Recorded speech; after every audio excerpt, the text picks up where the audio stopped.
AEW just copied WCW's best moment, and it was actually great. They say imitation is the sincerest form of flattery, and All Elite Wrestling just imitated one of WCW's most famous moments. The timing to do so is certainly apropos, as this week, AEW Dynamite surpassed WCW Monday Nitro as the longest-running wrestling program in Turner Sports history.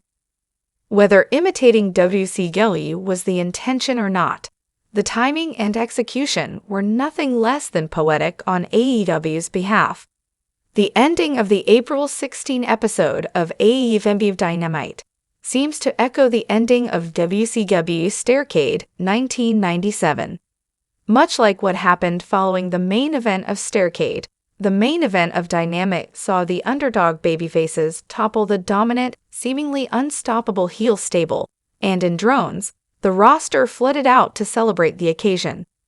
WCW Starrcade 1997 obviously isn't the first time something like this has happened in pro wrestling history, and it's far from the last, but it's the most famous instance. The parallel contexts could signal not only AEW paying homage, but that the Death Riders angle is nearing its anticipated ending.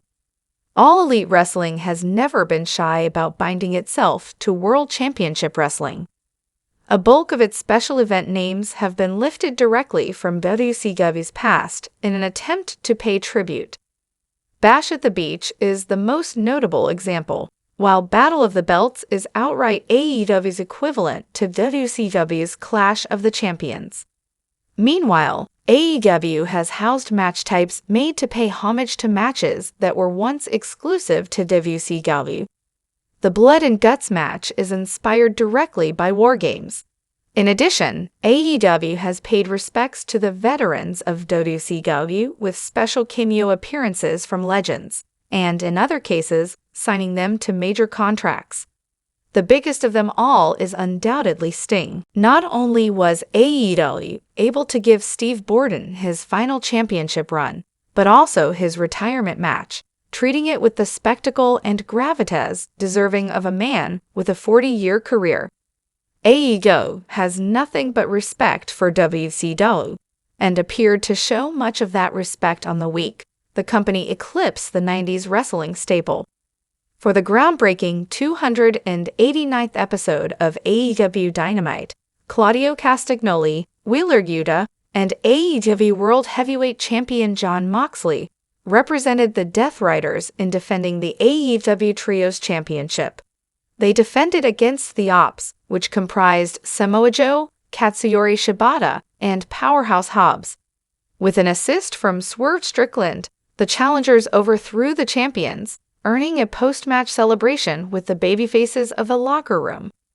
Old-school wrestling fans will peg it as a sight familiar to December 28, 1997, in Washington, D.C., at the MCI Center. It had been the better part of a year and a half since Hollywood Hulk Hogan started leading the NWO to worldwide success, running roughshod over WCW.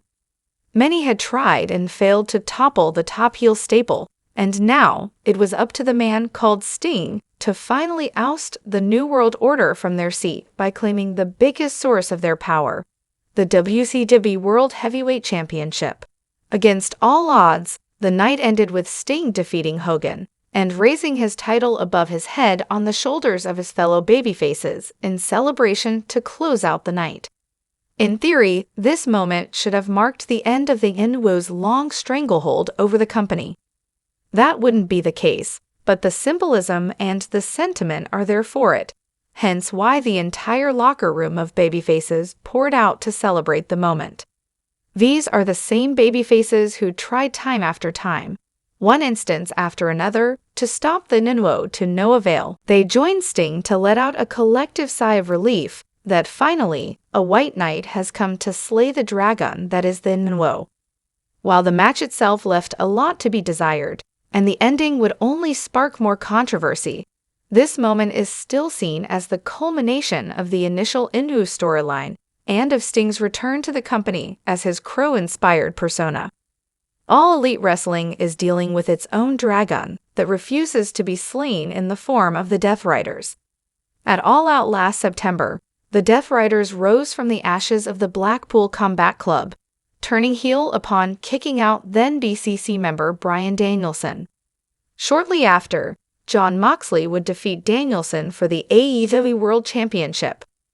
Per the match's stipulation, the Death Riders effectively ended Danielson's full-time wrestling career, but added insult to injury by suffocating him with a plastic bag. Danielson has not been seen on television since.